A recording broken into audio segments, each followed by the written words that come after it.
Di video saya ini, saya mau menanggapi cuplikan video yang berikut ini. Ini seriusan ada klub malam buat orang Kristen. Jadi lagi viral nih video yang diunggah akun Kristen Protestan pada 24 Agustus lalu. Video itu nampilin suasana acara yang terlihat seperti nightclub alias klub malam. Terlihat di ruangan itu lampunya remang-remang ya, dan banyak orang yang terlihat seperti sedang standing party. Tapi ternyata itu adalah malam penyembahan anak-anak muda yang emang konsepnya kayak diskotik guys. Di situ mereka menyanyi dengan berbagai lagu rohani Kristen sambil sesekali melompat. Terlihat juga sang pemimpin pujian dengan semangat dan lantang mengajak anak-anak muda di sana untuk terus memuji nama Tuhan. Konsep penyembahan ini memang menimbulkan pro dan kontra di kalangan netizen di kolom komentar, terutama yang beragama Kristen.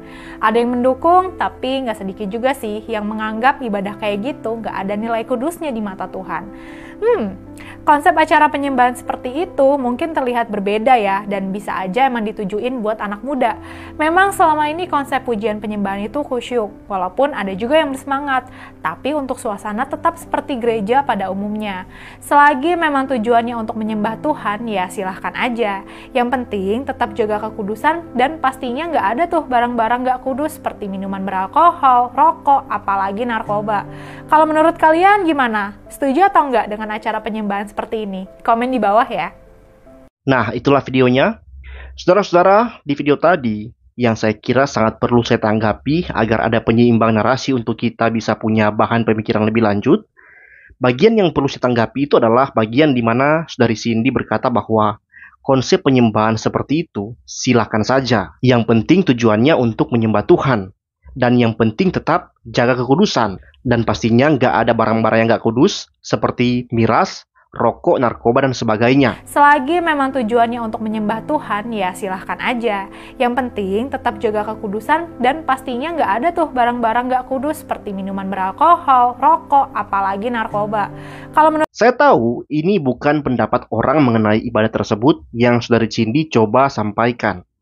Tapi setelah bagian Saudari Cindy berekspresi sejak itulah, Saudari Cindy sedang mengemukakan pendapat pribadinya mengenai ibadah seperti itu. So, sebagai konten kreator Kristen, saya akan menanggapi statement tersebut. Statement bahwa ibadah seperti itu disilakan dalam arti boleh-boleh saja, asalkan tidak ada narkoboy, miras, dan lain sebagainya.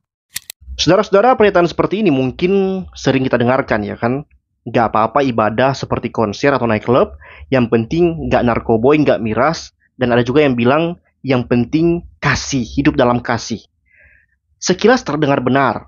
Tapi kalau kita meninjau statement ini dari ketertiban berargumentasi secara logis, maka statement itu mengandung falasi yang bernama false equivalence dan red herring. Kenapa demikian? Karena jelas, statement itu menganggap bahwa bentuk ibadah yang menyerupai suasana di nightclub itu sama pentingnya dengan hidup bebas narkoba dan miras. Padahal kedua hal ini gak punya kepentingan atau konteks moral dan teologis yang setara. Ibadah sejatinya memiliki dimensi yang sakral, yang ditentukan oleh kehendak Tuhan. Sementara menghindari narkoba dan hidup penuh kasih adalah aspek etika. Membenarkan ibadah nightclub dengan alasan yang penting tidak narkoboy, itu adalah perbandingan yang gak setara. Ini ibarat seorang dokter mendiagnosa seorang pasien terkena kanker paru-paru dan harus segera ditangani. Tetapi pasien tersebut berkata, gak apa-apa, yang penting otak saya masih sehat. Nah, itulah contoh falasi orang yang berkata nggak apa-apa ibadah seperti nightclub yang jelas-jelas bertentangan dengan firman Tuhan dengan dalih yang penting kita nggak narkoba, nggak miras, dan hidup penuh kasih. Teman-teman, padahal kita harus fokus pada masalah ibadah nightclub yang nggak sesuai firman Tuhan. Kita orang Kristen wajib menjaga kekudusan. Tetapi bukan berarti karena kita sudah kudus, kita nggak narkoba, nggak miras, maka kita boleh beribadah sesuka hati kita, seperti nightclub, seperti konser pop. Sedangkan di dalam Alkitab, ibadah itu nggak hanya tentang niat baik atau moral, tapi juga tentang penghormatan kepada Tuhan sesuai dengan firman-Nya. Dalam Yohanes 4 ayat 24 ditegaskan bukan hanya orang harus beribadah dalam roh, tapi juga dalam kebenaran. Dan semua orang Kristen yang paham Alkitab pasti sepakat bahwa kebenaran kita, standar kebenaran kita bukanlah perasaan kita, bukanlah preferensi kita, bukanlah kesukaan kita, tapi firman Tuhan. Mengadopsi konser nightclub hanya karena melihat banyak orang suka, itu berarti membuat ibadah itu tunduk bukan pada firman, tapi pada kesukaan orang. Oh, karena banyak anak muda sekarang suka beribadah seperti itu, mari kita bentuk ibadah seperti tersebut. itu sangat jelas mengabaikan firman Tuhan dan tidak mau tunduk pada firman. Mengadopsi konsep nightclub atau konser pop ke dalam ibadah dapat mengabaikan dimensi sakral dan hormat kepada Allah. Meskipun orang-orang yang terlibat ibadah tersebut mungkin hidup secara etis. Alkitab dengan tegas mengatakan segala sesuatu harus berlangsung dengan sopan dan teratur. Dalam 1 Korintus 14 ayat 40, Alkitab mengajarkan bahwa ibadah itu harus menurut cara yang berkenan padanya, yaitu dengan hormat dan takut. Alkitab juga mengajarkan bahwa orang Kristen itu punya roh yang membangkitkan ketertiban. Sopan, teratur, berkenan padanya, hormat dan takut, tertib. Kurang jelas apa lagi coba? Masih mau ngotot ibadah bisa seperti konser pop yang gila-gilaan, teriak-teriak seenaknya, loncat seenaknya. Mereka yang beribadah seperti itu berpikir bahwa mereka sedang menyenangkan hati Tuhan dengan cara yang sesuka hati mereka. Padahal tidak, karena ibadah seperti itu ibarat kamu yang gak suka lagu dangdut. Terus orang-orang yang suka lagu dangdut putar lagu dangdut di pesta pernikahan kamu. Dan mereka teriak, ini lagu untukmu. Kamu senang gak?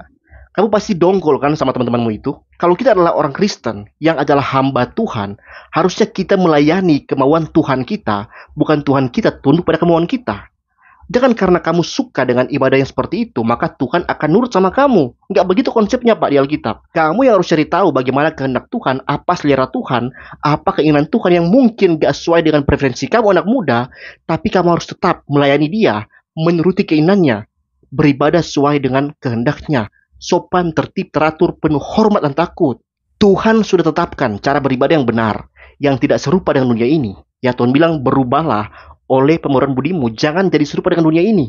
Supaya kamu tahu apa yang berkenan padanya, apa yang menjadi kehendak Allah. Tuhan sukanya bagaimana, bukan kamu seenaknya. Tuhan sukanya bagaimana, kamu ngasihnya apa. Jadi, hati-hati kalau buat statement tentang ibadah Kristen. Ini hal yang penting bagi kami. Kalau kamu gak ngerti tentang ibadah, tentang sakralnya ibadah bagi kami, dan kamu melihat ada pro kontra seperti ini, sebelum buat argumentasi, mending belajar dulu lah dari berbagai sisi. Jangan hanya melihat orang-orang yang komen kebanyakan, yang penting kita nggak ini nggak itu, yang penting gini gitu.